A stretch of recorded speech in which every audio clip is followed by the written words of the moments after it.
8वीं क्लास के छात्रों का स्वागत। सामाजिक विज्ञान के अंतर्गत संसाधन एवं विकास कक्षा 8वीं का अध्याय चौथा भूगोल कृषि भाग 2। जैसा इस अध्याय के बारे में आपने एक पहला वीडियो देखा है, अब ये वीडियो आप दूसरा देख रहे हैं भाग 2। और इस अध्याय पर हमने 4 वीडियो बनाए हैं। तो ये आप अक्सर ये चित्र को आप ग्रामीण क्षेत्र में देखते हैं। यहाँ पर कुछ महिलाएं हैं, श्रमिक खेतों में काम कर रही है और अक्सर आपको इस तरह का चित्र ग्रामीण क्षेत्रों में दिखाई देता है। तो उसमें हमको जो चित्र आपके सामने दिखाई दे रहा है, ये खेती में काम करने वाले महिलाओं का। तो इसका मतलब हम कृषि के संबंध में हम इस अध्याय में चर्चा करेंगे। अभी आप देखिए कि उसमें ये आपको जो सामने खेती दिखाई दे रही है, ये चाय की खेती है। यह दार्जिलिंग की पहाड़ियों में चाय का उत्पादन काफ़ी अधिक लिया जाता है। आप ये देख सकते हैं, बड़ा अच्छा दृश्य दिखाई दे रहा है कृषि का। इसके अलावा आप ये देखिए कृषि के प्रकारों के बारे में। जैसा कृषि के प्रकार 2 प्रकार के हैं। एक है आपका निर्वाह प्रकार की कृषि और दूसरा है वाणिज्यिक प्रकार की कृषि। वह निर्वाह प्रकार की कृषि में गहन कृषि और जैसा आदिम निर्वाह कृषि।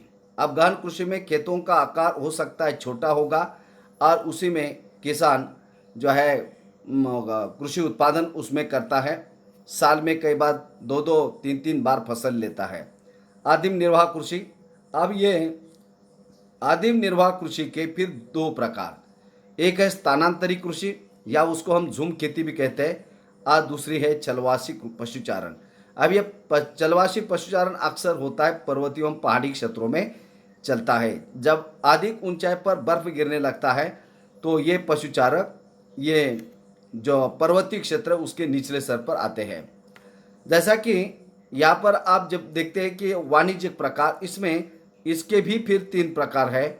इसमें पहला है वाणिज्यिक प्रकार या वाणिज्यिक अनाज कृषि, मतलब व्यापार के उद्देश्य अनाज का उत्पादन करना। दूसरा है मिक्सिंग एग्रीकल्चर या मिश्रित कृषि और तीसरा होता है रोपण कृषि। तो हम एक एक कृषि के प्रकारों के बारे में हम डिटेल चर्चा करेंगे। आप देखिए ये कृषि के प्रकार। विश्व में कृषि विभिन्न तरीकों से की जाती है। अब उसके लिए वहाँ की भौगोलिक दशा किस प्रकार की है, उत्पाद की मांग कैसी है, श्रम और प्रौद्योगिकी के विस्तार के आधार पर कृषि 2 भागों में वर्गीकृत की जाती है। तो अक्सर आपको उच्चावच वाली ज़मीन, ओबड़ खाबड़ या पर्वतीय ढलान, इसके अलावा वर्षा, जलवायु, ये सभी कारक कृषि के लिए काफ़ी उपयुक्त होते हैं। और उसी के आधार पर आप देखेंगे कि विश्व में अलग अलग तरीके से कृषि की जाती है। अभी आप देखिए ये कृषि के 2 मुख्य प्रकार, अभी उसमें निर्वाह कृषि और दूसरा वाणिज्यिक कृषि। अब हम निर्वाह कृषि के बारे में देखेंगे। इसके पहले एक रोचक तथ्य, अभी ये जैविक कृषि, इसके अंतर्गत कृषि में रासायनिक खादों के स्थान पर जैविक खाद का उपयोग किया जाता है। जैसा आपको गांडूल खत वगैरह आपको मालूम है, ग्रामीण क्षेत्र के बच्चे उनको मालूम है। तो ये जैविक खादों का उसमें उपयोग किया जाता है। जैसा कि आपका क्या बोलते हैं, वो जो केमिकल युक्त जो खाद है, उर्वरक है, उसके स्थान पर जैविक खाद का उपयोग किया जाता है। प्राकृतिक पीड़कनाशकी का उपयोग किया जाता है। फसलों का उत्पादन बढ़ाने के लिए आनुवंशिक रूपांतरण नहीं किया जाता। और ये जो आजकल ये नई प्रकार की कृषि जो हो रही है, जैविक खाद, वो भी बड़े पैमाने पर हो रही है। अभी आप देखिए ये जैविक कृषि के बारे में, ये निर्वाह कृषि के बारे में। इस प्रकार की कृषि कृषक परिवार की आवश्यकताओं को पूरा करने के लिए की जाती है। अब भारत के अंदर ज़्यादातर निर्वाह प्रकार की कृषि भी बड़े पैमाने चलती है। जैसा कि हमने पहले भाग में देखा कि भारत में लगभग 2/3 लोग कृषि पर आधारित मतलब कृषि पर उनका उदर निर्वाह चलता है। अब ये निर्वाह कृषि के अंदर जो कृषक परिवार हैं, जो किसान हैं, अपने परिवार के सदस्यों की आवश्यकताओं की पूर्ति के लिए वो खेती करते हैं। अब यह पारंपरिक रूप से कम उपज प्राप्त करने के लिए निम्न स्तरीय प्रौद्योगिकी और पारिवारिक श्रम का उपयोग किया जाता है। अभी आप देखिए उसके पास 2 एकड़, 3 एकड़, 5 एकड़ इस तरह की खेती है, तो वह टेक्नोलॉजी का कैसा इस्तेमाल करेगा। ठिबक सिंचन है, जैसा ड्रिप इरिगेशन है, स्प्रिंकलर सिस्टम है, या इसके अलावा आपका टेक्नोलॉजी का इस्तेमाल, क्योंकि जैसा ट्रैक्टर है, हार्वेस्टर है, इस तरह की मशीनरी वह नहीं खरीद सकता है। तो इसलिए जो पारंपरिक पद्धति से खेती होती है, जैसा बैल है, इसके अलावा अपना किसान बुआई कर रहा है, जैसा कि जो कीटनाशक दवाइयाँ है पंप से, छोटे से पंप से मार रहा है। जैसा कि हम भाग चौथे में हम देखेंगे कि अमेरिका के अंदर जो कृषि होती है वो व्यापारिक तौर पर होती है, और उसमें आपके खेतों पर जो निगरानी रखी जाती है, जो सैटेलाइट कैमरे होते हैं, इसके अलावा उनका भंडारण होता है, और हर तरह का जैसा मिट्टी का परीक्षण किया जाता है। तो इस तरह का निर्वाह कृषि के अंदर कृषक परिवार नहीं कर पाता, और वह अपनी पारंपरिक तरीके से कृषि करता है। और जो परिवार के सदस्य होते हैं, वो परिवार के सदस्य उन खेतों में काम करते हैं। और यदि खेतों के आकार के ऊपर होता है, यदि बहुत छोटा खेत है तो उसमें जब आपके जो सीजन होता है बुआई का, कटाई का और अन्य जैसा निराई का, तो उस समय अपने खेतों में काम करते हैं, और बाकी अन्य समय पर वह दूसरों के यहाँ काम करने के लिए जाते हैं। निर्वाह कृषि को पुनः गहन निर्वाह कृषि और आदिम निर्वाह कृषि में वर्गीकृत किया जाता है। अब ये निर्वाह मतलब कृषक परिवार अपनी आवश्यकताओं की पूर्ति करने के लिए जो कृषि करते हैं, और उसमें वह पारंपरिक होती है, उसमें कोई आपका टेक्नोलॉजी का इस्तेमाल नहीं होता, और घर के ही लोग उसमें काम करते हैं। अब उसमें 2 प्रकार है। पहला प्रकार निर्वाह कृषि में गहन कृषि, और दूसरा आपका आदिम निर्वाह कृषि। इन 2 भागों में उसको वर्गीकृत करते हैं। अभी हम पहला भाग देखेंगे, गहन निर्वाह कृषि। किसान एक छोटे भूखंड पर साधारण औजार और अधिक श्रम से खेती करता है। हमारे यहाँ पूरे भारत के अंदर इस तरह की खेती गहन निर्वाह कृषि होती है, महाराष्ट्र में भी होती है, और आप लोग भी गहन निर्वाह कृषि से संबंधित है, क्योंकि हमारे यहाँ खेतों के आकार 500, 100, 50, 40, 20 ऐसे इस तरह के एकड़ ज़मीन नहीं होती, छोटी सी ज़मीन होती है। उसमें अपने पुराने पारंपरिक पद्धति से खेती करते, बैलों का, औजारों का इस्तेमाल करते, घर के लोग उसमें खेती में काम करते हैं। अब इसके अलावा गहन निर्वाह कृषि में अधिक धूप वाले दिनों से युक्त जलवायु, उर्वर मृदा वाले खेत, एक वर्ष में 1 से अधिक फसलें उगाई जाती हैं। मतलब जहाँ पर इनको पानी की सुविधा उपलब्ध है, रबी, खराब और जायज़, ये तीनों भी मौसम में वह कृषि उत्पादन करते हैं। अत्यधिक टेम्परेचर, तापमान जब होता है मई और अप्रैल और मई के महीने में, तभी उनके खेत हरे भरे होते हैं। और इसके अलावा वो उर्वर मृदा वाली ज़मीन होती है, काली मिट्टी की ज़मीन है, खादर बांगर प्रकार की ज़मीन है, और एक से अधिक समय साल में एक से ज़्यादा जो है फसल ली जाती है। अब यहाँ पर आप देखेंगे सबसे मुख्य फसल यहाँ चावल होती है। इसके अलावा गेहूँ है, मक्का, दलहन और तिलहन, इनका गहन निर्वाह कृषि में उत्पादन किया जाता है। अब यह गहन निर्वाह कृषि दक्षिण और दक्षिण पूर्व एशिया, अब उसमें दक्षिण पूर्व एशिया भारत आता है, उसमें बांग्लादेश है, इसके अलावा पाकिस्तान है। तो ये जो छोटे मोटे जो देश है जैसा कि इंडोनेशिया, मलेशिया, तो ताइवान है, तो इन देशों के अंदर इसका उत्पादन होता है, और यह सघन जनसंख्या वाले मानसूनी प्रदेशों में प्रचलित है।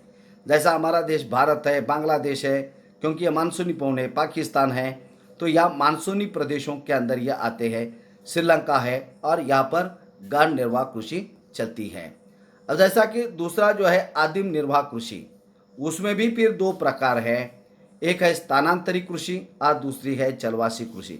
इसलिए आपको एक एक भाग का वर्गीकरण करके, बाइफर्केशन करके, एक एक भाग आपको काफ़ी डिटेल में समझा रहे, ताकि कृषि के प्रकार, हर प्रकार के बारे में आपको मालूम होना ज़रूरी है। अभी आप देखिएगा, ये आपकी आती है स्थानांतरित कृषि।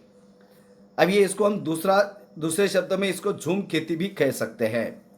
अमेज़न बेसिन के सघन वन क्षेत्र, अभी अमेज़न बेसिन वन क्षेत्र कहाँ आता है, ये आता है ब्राज़ील के अंदर, दक्षिण अमेरिका का देश है।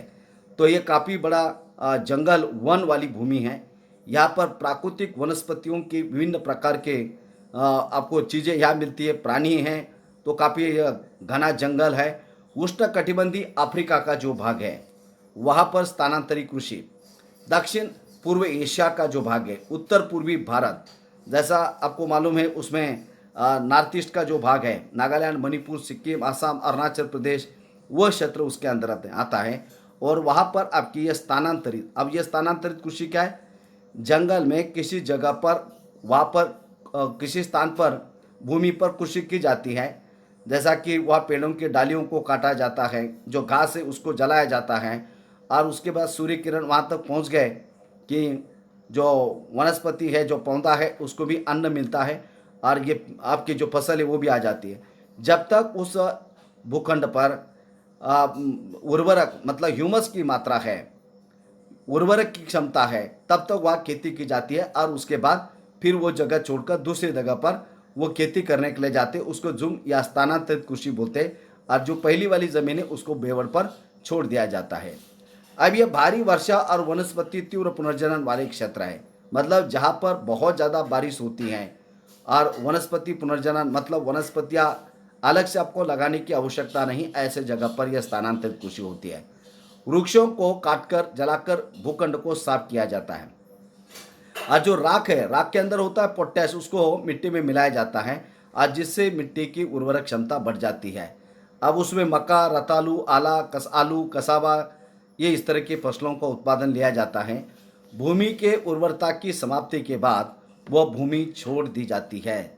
जैसा कि मैंने बताया, जब तक उसमें उर्वरक क्षमता है, फसल आने की क्षमता है, तब तक वह खेती करते, उसके बाद उसको खाली छोड़ देते और फिर नए स्थानों पर चले जाते हैं। और स्थानांतरित कृषि को कर्तन और दहन, मतलब उसको कर्तन काटना, और दहन यानी घास को जलाना, उसका पोटैश के रूप में उसका उपयोग करना, और इस तरह की स्थानांतरित कृषि चलती है। उसका आप ये फोटो आप देख सकते हैं, स्थानांतरित कृषि। ये पहाड़ी क्षेत्र आपको दिखाई दे रहा है, या जो आपको खाली ज़मीन जो दिखाई दे रही, वहाँ पर वो खेती करेंगे। जब तक उसमें ह्यूमस और उर्वरक की मात्रा है, तब तक वह खेती होगी, और उसके बाद उस क्षेत्र को छोड़कर वह दूसरी जगह पर चले जाएंगे, और कुछ समय के बाद, साल के बाद वापस उस जगह पर आएंगे। तो इसको स्थानांतरित कृषि कहते हैं। अब यह स्थानांतरित कृषि विश्व के विभिन्न भागों में अलग अलग नामों से इसको जाना जाता है। जैसा कि झूमी, ये उत्तर पूर्वी भारत, नागालैंड, मणिपुर, सिक्किम, असम, अरुणाचल प्रदेश, जो नॉर्थ ईस्ट के जो क्षेत्र है, वह काफ़ी बारिश भी होती, पर्वतीय एवं पहाड़ी क्षेत्र है, और इसके अलावा वनस्पति भी काफ़ी ज़्यादा है। जैसा मैक्सिको जो है, तो ये मैक्सिको में उसको मिल्पा बोलते हैं, ब्राज़ील में रोका, और मलेशिया में उसको लदांग बोलते हैं। अब ये दूसरा जो है चलवासी पशुचारण। अब ये चलवासी पशुचारण सहारा के मरु अर्धशुष्क और शुष्क या मध्य एशिया और भारत के कुछ भाग जैसे राजस्थान और जम्मू कश्मीर में ये चलवासी पशुचारण चलता है। अब यार देखिए, यहाँ पर सहारा का अर्धशुष्क और शुष्क प्रदेश। अभी आपको सहारा मरुस्थल आता है आपका अफ्रीका के महाद्वीप में। यहाँ पर विश्व का सबसे बड़ा महाद्वीप है, और लगभग 8.54 लाख वर्ग किलोमीटर में यह फैला सहारा मरुस्थल है। और इसमें भारत का क्षेत्रफल आपको मालूम है 3.2 लाख वर्ग किलोमीटर के अंदर आता है, और इसका क्षेत्रफल 8.54 लाख वर्ग किलोमीटर सहारा का आता है। मतलब भारत से लगभग 3 गुना बड़ा यह सहारा मरुस्थल है। उसमें लगभग 11 देश आते हैं: अल्जीरिया, चाड, मिस्र, लीबिया, माली, मोटानिया, मोरक्को, नाइजर, सूडान, ट्यूनीशिया और पश्चिमी सहारा। ऐसे लगभग 11 देश सहारा मरुस्थल के अंदर आते हैं। अब यह सहारा मरुस्थल के अंदर क्या है उसकी विशेषता? विशाल बालू के मैदान, नग्न चट्टानी सतह, उत्तीत पठार, अत्याधिक तापमान, कंटीली वनस्पति, पानी की कमी। तो इस तरह की आपको विशेषता मरुस्थलीय प्रदेशों की मिलती है, और इसलिए पशुचारक एक स्थान से दूसरे स्थान पर, जहाँ पर पानी होता है, जहाँ पर खाना होता है जानवरों को, वहाँ पर चलते रहते हैं। भारत के अंदर थार का मरुस्थल काफ़ी बड़ा है, और दूसरा जम्मू एंड कश्मीर के अंदर आप देखिए। इस प्रकार की कृषि में पशुचारक अपने पशुओं के साथ चारे और पानी के लिए एक स्थान से दूसरे स्थान पर निश्चित मार्गों में वो घूमते रहते, कि उनको पता है कि कहाँ घास होगी, कहाँ पानी होगा, और उसके चक्कर में पशु चालक यानी गाय, बैल, भैंस, जो भी उनका बकरी, भेड़, ये इनको लेकर वो चलते हैं। और इस प्रकार की गतिविधि जलवायु बाधाओं और भूभाग प्रतिक्रिया स्वरूप उत्पन्न होती है। मतलब ये लोग एक स्थान से इस दूसरे स्थान पर क्यों जा रहे हैं? क्योंकि जलवायु बाधा, जो क्लाइमेट, क्योंकि तापमान बहुत ज़्यादा है, पानी की कमी है, और इसलिए ये लोग जो जानवरों को उनको चरगाह की जगह जहाँ मिलती है, पानी मिलता है, वहाँ पर ही चलते रहते हैं। पशुचारक मुख्यतः भेड़, ऊंट, मवेशी, याक, बकरियां पालते हैं और ये पशुचारकों और उनके परिवारों के लिए दूध, मांस, खाल ये उपलब्ध कराते हैं और इससे इनको उत्पाद कराते हैं और ये इसको बेचते भी हैं और इस तरह ये इनका व्यवसाय चलता है। अभी आप ये देख सकते हैं, ये पशुचारक अपने ऊँटों के साथ, अक्सर ये राजस्थान के अंदर आपको इस तरह का चित्र दिखाई देता है। ये एक स्थान से दूसरे स्थान पर ये पशुचारक, ये चलवासी जो जानवरों को घास के खोज में वह जाते रहते हैं और उनको पानी की आवश्यकता होती है।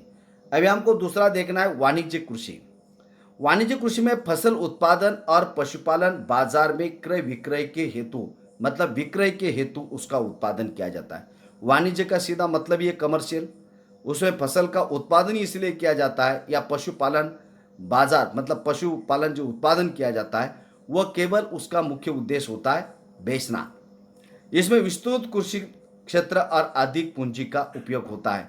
इस तरह की कृषि अक्सर अमेरिका के अंदर बड़े पैमाने पर चलती है, जैसा वो प्रेरी क्षेत्र है जो अमेरिका था, यूनाइटेड स्टेट्स ऑफ अमेरिका का।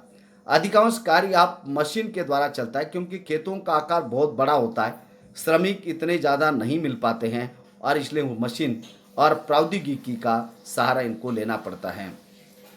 जैसा इसमें अनाज कृषि, मिश्रित कृषि और रोपण कृषि। अभी इसमें भी हमको वाणिज्यिक कृषि के 3 प्रकारों के बारे में देखना है। अब पहला हमको देखना है वाणिज्यिक अनाज कृषि। अभी आप यहाँ देखिए, ये गन्ने की रोपण कृषि। सबसे ज़्यादा गन्ने का उत्पादन भारत में यदि कहा होता है तो उत्तर प्रदेश में होता है, जो पश्चिमी उत्तर प्रदेश है, और उसमें महाराष्ट्र में भी उसका उत्पादन होता है गन्ने की खेती का। उसके लिए पानी की बड़ी आवश्यकता होती है। आगे आप देखिएगा वाणिज्यिक अनाज कृषि क्या है। पहला वाला भाग हम देखेंगे वाणिज्यिक कृषि में। वाणिज्यिक अनाज कृषि में जो फसलों का उत्पादन किया जाता है वह वाणिज्यिक यानी बेचने के उद्देश्य और पैसा कमाने के उद्देश्य होता है, क्योंकि जैसा निर्वाह प्रकार की कृषि में घर और परिवार के सदस्य उसमें काम करते हैं, वो पारंपरिक खेती करते हैं और उनका कोई बेचने का कोई मतलब ही नहीं होता, क्योंकि उत्पादन जो करते हैं अपने घर परिवार चलाने के लिए। लेकिन वाणिज्यिक यानी उत्पादन जो होते हैं अपने पास कुछ चीज़ रखकर बाकी को बेचने के लिए। गेहूँ, मक्का सामान्य रूप से उगाई जाने वाली फसलें उत्तर अमेरिका, यूरोप, एशिया के शीतोष्ण घास के मैदान जो स्टेपीज वगैरह का है। इसके अलावा आपका प्रेरीज का है यूनाइटेड स्टेट्स ऑफ अमेरिका के अंदर। तो ये प्रमुख क्षेत्र आते हैं। ये क्षेत्र सैकड़ों हेक्टेयर के बड़े फार्मों से युक्त, विरल, वहाँ ज़्यादा आबादी भी नहीं होती, अत्यंत ठंड वर्धन काल को बाधित करती है और केवल एक ही फसल उगाई जाती है, जैसा कि मक्का हो, गेहूँ हो। उसका उत्पादन बड़े पैमाने पर करके उसको अंतर्राष्ट्रीय मार्केट में उसको बेचा जाता है और उससे इनको पैसा मिलता है। और अमेरिका आपको मालूम है, क्योंकि जो प्रेरित प्रदेश है वह सबसे बड़े पैमाने पर गेहूं का उत्पादन करके दूसरे देशों को बेचकर उनसे पैसा वह उनको मिलता है। तो इस तरह आप ये गेहूं की खेती को आप देखें। अब ये मिश्रित प्रकार की कृषि, इससे हम लोग संबंधित हैं। आपको मालूम है कि हमारे खेतों के आकार भी बहुत छोटे हैं और हम एक समय में जो मिक्सिंग प्रकार की एग्रीकल्चर, मतलब एक ही समय में अन्य दूसरे किसी फसल का भी उसके साथ उत्पादन हम करते हैं। मिश्रित भूमि में भूमि का उपयोग भोजन व चारे की फसलें उगाने और पशुधन पालन के लिए करते हैं। अब उसमें भूमि का उपयोग भोजन के लिए करते हैं, जानवरों को या पशु के चारे के लिए करते हैं, और इसके अलावा पशुधन पालन के लिए करते हैं।